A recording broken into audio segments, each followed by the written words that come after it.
এটা হচ্ছে নিলাম হলো, কালকে যেটা হলো সেটা প্র্যাকটিক্যালি নিলাম হলো। যেমন নিলামে বলি লাগে না, যেমন দেখবেন আইপিএল এর ক্লাব নিলাম হয়, হ্যাঁ ক্লাবের নিলাম হয়, ঠিক সেরমভাবে নিলাম হলো। নিলামে 1,10,000 টাকা করে দাম উঠে ক্লাব কিনলো।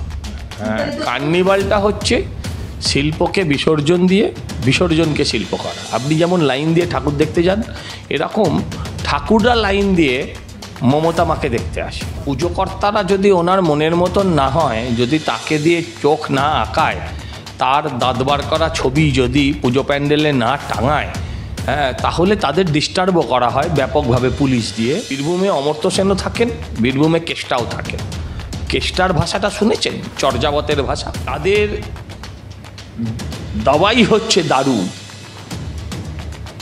যাদের দাওয়াই হচ্ছে দারু তাদের কথার উত্তর দেওয়ার কোনো প্রয়োজন নেই। কারোর হাওয়াই চটি থাকতে পারে, ওনার তো 3.5 লাখের চটি, উনি তো এসব বলতে পারেন না।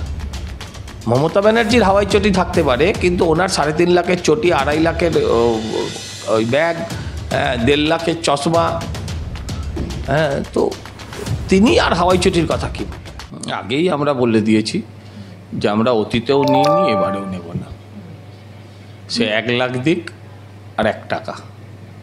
কারণ আমার মনে হয় একটা সরকারের কখনোই খেলামেলাতেও যেমন খরচা করা উচিত নয়, সেরকম ধর্মীয় অনুষ্ঠানে তো কখনোই কোনো সরকারের, সে যে কোনো ধর্মের হোক, আমি একজন সনাতনী হিন্দু মতবাবলম্বে বিশ্বাসী একটা ছেলে, আমারও মনে হয় যে একটা সরকার কেন টাকা দেবে ধর্মীয় অনুষ্ঠানে? আমরা হিন্দুরাও ট্যাক্স দিই, মুসলমানও ট্যাক্স দেয়, তো মুসলমানের ট্যাক্সের টাকায় আমার চাঁদায় আমার পুজো হয়, আমার ট্যাক্সের টাকায় কেন পুজো হবে?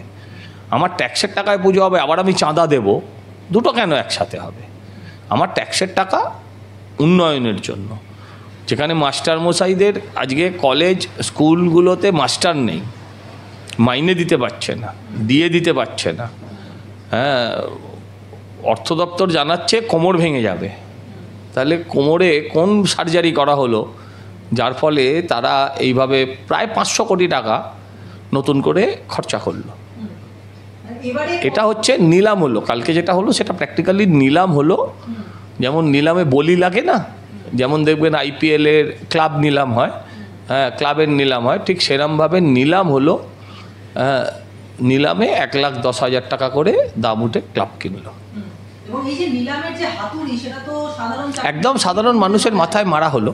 যারা ডিএ প্রার্থী, যাদের চাকরি দেওয়ার তো দূরের কথা, চাকরি খেয়েছে সরকার, 100-200 নয়, 26,000 লোকের চাকরি গিয়েছে।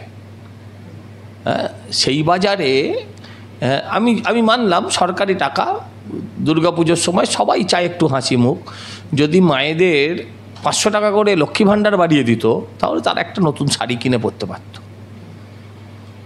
এবং এই যে কার্নিভাল অনুষ্ঠান, সেটা হবে 5ই অক্টোবর, দুর্গাপুজোর কার্নিভাল হবে, তার সঙ্গে বিদ্যুতের জন্য 80% ছাড়, ফায়ার লাইসেন্স। হ্যাঁ, কার্নিভালটা হচ্ছে শিল্পকে বিসর্জন দিয়ে বিসর্জনকে শিল্প করা। আপনি যেমন লাইন দিয়ে ঠাকুর দেখতে যান, এরকম ঠাকুররা লাইন দিয়ে মমতা মাকে দেখতে আসে। হ্যাঁ, এবং মুখ্যমন্ত্রী বলেছেন যে পিতৃপক্ষেই, মানে মহালয়ার আগেই তিনি সমস্ত পুজো উদ্বোধন শুরু করবেন। পুরো 100% হিন্দু আনা দেখালে তো ওনার বিপদ হয়ে যাবে না। দেখাতে হবে যে আমি, ওদের কানে কানে বলে দেবে ববিকে, ববি বলে দিস লোকেদের, দেখ আমি কিন্তু পিতৃপক্ষে উদ্বোধন করছি, যেটা অশুভ। পিতৃপক্ষে কোনো শুভ কাজ হয় না সাধারণত। মুখ্যমন্ত্রী কিন্তু কড়া আক্রমণ শানিয়েছেন বিরোধীদের প্রতিও, বলছেন যে আমি পুজোয় টাকা দিই, তা নিয়ে ওদের আপত্তি, এটা নিয়ে মামলা করেছিল। আর পুজোয় একটু আনন্দ করি, একটু টাকা দিয়ে যদি পুজোটা একটু ভালো হয় তাহলে ক্ষতি কি? এদিকে আপনারা বলেন দুর্গাপুজো, কালী পুজো, লক্ষ্মী পুজো, সরস্বতী পুজো আমি করতে দিই না, আর যখন পুজোর সময় টাকা দিই তা নিয়েও আপনারা আপত্তি করেন। মুশকিল হচ্ছে উনি টাকা দেন পুজো করতে, আবার পুজোকর্তারা যদি ওনার মনের মতন না হয়, যদি তাকে দিয়ে চোখ না আঁকায়, তার দাঁত বার করা ছবি যদি পুজো প্যান্ডেলে না টাঙায়, হ্যাঁ তাহলে তাদের ডিস্টার্বও করা হয় ব্যাপকভাবে পুলিশ দিয়ে। তার উদাহরণ আমি নিজে, আমি যে পুজো কমিটির সঙ্গে যুক্ত, আমার কারণে আমার পুজো কমিটি বারবার অস্বস্তির মুখে পড়ে। বাঙালিদের উপর অত্যাচারে আপত্তি থাকবেই, এমন কথা বলছেন নোবেল জয়ী অমর্ত্য সেন। এবং তার বক্তব্য যে ভাষাটা চর্যাপদ থেকে শুরু হয়েছিল, রবীন্দ্রনাথ ঠাকুর, কাজী নজরুল ইসলামের মানে এখানে এই ভাষার উপরে এতটা প্রভাব রয়েছে? খুবই ভালো কথা। দেখুন, একজন অমর্ত্য সেন একজন বিদগ্ধ মানুষ, তার শিক্ষা, তার প্রাজ্ঞতা, তার জ্ঞান এসব নিয়ে তো আমার সাথে তার কোনো তুলনাই হতে পারে না। হ্যাঁ, কিন্তু যেটা সত্যি সেটা তো বলতে হবে। তো অমর্ত্য সেন তো বীরভূমেরই মানুষ, তো বীরভূমে অমর্ত্য সেনও থাকেন, বীরভূমে কেষ্টাও থাকেন। কেষ্টার ভাষাটা শুনেছেন? চর্যাবতের ভাষা অমর্ত্য সেন সাহেব শুনেছেন? বা শুনলেও তার মানে উদ্ধার করতে যদি না পেরে থাকেন তাহলে ভালো, যদি মানে উদ্ধার করতে পারেন তাহলে এই বয়সে নিজেকে সামলানো কঠিন হবে। জয় বাংলা এবং জয় শ্রীরামের মধ্যে একটা মানে মানে সমস্যা তৈরি হলো এবং মহুয়া মৈত্র বলছেন যে জয় বাংলা যে যে ছেলেটি জয় বাংলা ধ্বনি দিয়েছে তাকে নাকি তেড়ে গিয়েছেন শুভেন্দু অধিকারী বিরোধী দলনেতা, এবং তার সঙ্গে তার যে বডিগার্ডরা রয়েছে তারাও নাকি তেড়ে গিয়েছেন। এটাতে রীতিমতো পুলিশ তো লাঠিচার্জ করেনি। যারা মমতা ব্যানার্জিকে জয় শ্রীরাম শুনিয়েছিল তাদেরকে বলেছিলেন হ্যাঁ যে লাঠিচার্জ করেছিল। তারপর মমতা ব্যানার্জি সম্ভবত ওখানকার সিপি যিনি ছিলেন, আমার নামটা এক্ষুনি মনে পড়ছে না, তাকে বলেছিলেন সব নামগুলো লিখে রাখো, নাকা চেকিং হবে, বাড়ি বাড়ি ঢুকে সার্চ করো। এগুলো তো বলেননি। স্বাভাবিকভাবে প্রতিবাদ জানিয়েছেন বিরোধী দলনেতা, আর তার নিরাপত্তা রক্ষীরা শান্তিপূর্ণভাবে লোকটাকে সরিয়ে দিয়েছে। তো ভয় তো পাওয়াই উচিত, ভয় তো পাওয়া উচিত। এত যদি ভয় থাকে তাহলে শুভেন্দু অধিকারীকে দেখে তুই জয় বাংলা বলবি কেন? প্রধান বন্দ্যোপাধ্যায়ের মুখে পাক অধিকৃত কাশ্মীর নাকি আজাদ কাশ্মীর এবং মোদির নাকি বায়োলজিক্যাল জন্ম হয়নি, তাই তিনি ভারতের নাগরিক নন। ঈশ্বরের বায়োলজিক্যাল জন্ম প্রথমত হয় না, ঈশ্বররা আবির্ভাব হয়, ঈশ্বরের আবির্ভাব হয়। তো যদি সেটা ভেবে থাকেন আলাদা। আর দ্বিতীয় কথা হচ্ছে যাদের দাওয়াই হচ্ছে দারু, যাদের দাওয়ায় হচ্ছে দারু, তাদের কথার উত্তর দেওয়ার কোনো প্রয়োজন নেই। মুখ্যমন্ত্রী পরিযায়ী শ্রমিকদেরকে বড় বার্তা দিয়েছেন, তাদের বলছেন বাংলায় কাজের অভাব নেই, বাংলাতে চলে আসুন। উনি বিশেষ ধরনের পরিযায়ীদের ডাকছেন। পরিযায়ী সাধারণত দু ধরনের আছেন। একদল আছেন বিশেষ করে তথ্য প্রযুক্তিতে, একদল আছেন হস্তশিল্পে, আরেকটা শ্রেণী আছেন যারা আছেন কায়িক পরিশ্রমে, যারা লেবার হিসেবে কাজ করেন, মজদুরি পান ডেলিকার। উনি তাদের ডাকছেন। আর তারা কারা? তারা ওনার যে ভোট ব্যাংক তাদেরই ডাকছেন। একজনও কেউ আসবে না। যে বেচারিকে দিল্লি থেকে তুলে আনা হলো, আপনি মাসখানেক বাদে সেই বেচারির একবার খোঁজ নেবেন, যোগাযোগ করবেন, দেখবেন তার খবর আর নেবার কেউ নেই। লোকটা দিল্লিতে করে খাচ্ছিল, এদের ট্র্যাপে পড়ে সেইটাও গেল। মুখ্যমন্ত্রী বলছেন বাংলায় যদি কারোর নাম বাদ যায় তাহলে দামামা বাজবে, ছৌ নাচ দেখবেন, ধামসা মাদল বাজবে, শঙ্করধ্বনি হবে। উনি ছৌ নাচ নাচুন, তাণ্ডব নৃত্য নাচুন, হুলাহুপ নাচুন, আমাদের কিচ্ছু যায় আসে না। ছৌ ফেউ কিছুও নাচতে পারেন, কিন্তু ছৌ নাচটা কীরমভাবে হয় জানেন? বড় বড় মুখোশ পরে।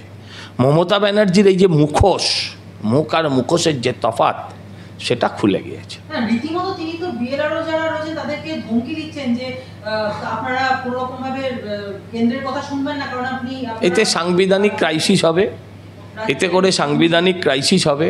আর সাংবিধানিক ক্রাইসিস হলে পরে যেটা করার দরকার, কেন্দ্রীয় সরকারকে তখন রাষ্ট্রপতি শাসনের দিকে যেতে হবে। আর কি করা যায়? একজন যদি প্রশাসনিক প্রধান যদি সাংবিধানিক সমস্যা ক্রিয়েট করেন, তখন তাকে সরিয়ে দেওয়া ছাড়া কোনো রাস্তা নেই। কারণ প্রশাসনটা চলে সংবিধানের ওপর, সংবিধান মেনে প্রশাসন চলতে হয়। তো প্রশাসন যদি মনে করে যে আমি সংবিধান মানব না, তাহলে রাষ্ট্রপতি শাসন আমাদের জারি করতে হবে না, অটোমেটিক করতে হবে। মানে আমাদের দাবি করতে হবে না, আমরা তো জারি করতে পারি না, আমরা দাবি করতে পারি। তৃণমূল সাংসদ সায়নী ঘোষ তিনি বলছেন আপনারা তো সর্বদাই অভিযোগ করেন মমতা বন্দ্যোপাধ্যায় সীমান্ত দিয়ে বাংলাদেশিদের ঢোকাচ্ছেন, তাহলে আপনারা কেন পেহেলগাঁওতে জঙ্গি ঢোকালেন? এগুলো বোকা বোকা কথা। আমরা প্রথমত এত বড় একটা বর্ডার, দুর্গম বর্ডার, সেই বর্ডার দিয়ে তারা ঢুকেছে। কেন্দ্রীয় সরকারের ব্যর্থতা আছে। কেন্দ্রীয় সরকার, স্বরাষ্ট্রমন্ত্রক বা কেউ, প্রধানমন্ত্রী থেকে কেউ তার দায়িত্ব অস্বীকার করেননি, বরঞ্চ স্বীকার করেছে। আর বিষয়টা হচ্ছে যখন তারা এই কথাগুলো বলছে, ঠিক সেই সময় অপারেশন মহাদেবে সেই অপরাধীগুলোকে খুঁজে খুঁজে মারছে ভারতীয় সেনাবাহিনী। আর ওরা ওই কথা বলতে পারবে না, সেদিন যা বলার লাস্ট বলে নিয়েছে। সায়নী ঘোষ আরেকটা কথা বলেছেন যে প্রধানমন্ত্রীকে উদ্দেশ্য করে যে আপনারা বাংলাকে অপমান করেন, বাংলা ভাষাকে অসম্মান করেন, কালই ভোট করুন। একদিকে আপনি আপনার কারিগরি টাকা, কেন্দ্রীয় এজেন্সির টাকা, আর অন্যদিকে হাওয়াই চটি বাংলার মেয়ে মমতা, আমরা দেখে নেব। তো রীতিমতো সামনাসামনি কারোর হাওয়াই চটি থাকতে পারে, ওনার তো 3.5 লাখের চটি, উনি তো এসব বলতে পারেন না। মমতা ব্যানার্জির হাওয়াই চটি থাকতে পারে, কিন্তু ওনার 3.5 লাখের চটি, 2.5 লাখের ওই ব্যাগ, 1.5 লাখের চশমা, হ্যাঁ, তো তিনি আর হাওয়াই চটির কথা কি বলবেন? শেষ প্রশ্ন করব। বছর করলেই 2026 সালের নির্বাচন এবং ভোটের আগে প্রতিবারই বিভিন্ন দলবদলের জল্পনা উস্কে ওঠে। সেখানে দাঁড়িয়ে আজকে কুণাল ঘোষ বলছেন যে বিজেপির 27 জন বিধায়ক এবং 4 জন সাংসদ নাকি রেগুলারলি বিজেপির অন্দরের খবর তাকে দিচ্ছেন বা তারা ফুল বদলের জন্য পা বাড়িয়েই রয়েছেন। এই বিষয়টা নিয়ে কিন্তু রাজনৈতিক মহলে জোর চর্চা শুরু। ওর বাজার ডাউন আছে বলে বাজার তোলার চেষ্টা করছে। ওর বাজার ডাউন আছে, ওকে মঞ্চে উঠতে দেয়নি। হ্যাঁ, 21শে জুলাইয়ের মঞ্চের 2100 মিটারের মধ্যে তাকে দেখা যায়নি, যিনি একসময় পরিচালনা করতেন। তো ফলে এখন এইসব কথা বলছে। লোকে কথা যদি বলতে হয় ওর সাথে কথা বলবে কেন? কথা যদি বলতে হয় ওনার সাথে বলতে যাবে কেন? আরও অনেক লোক আছে বলার মতো।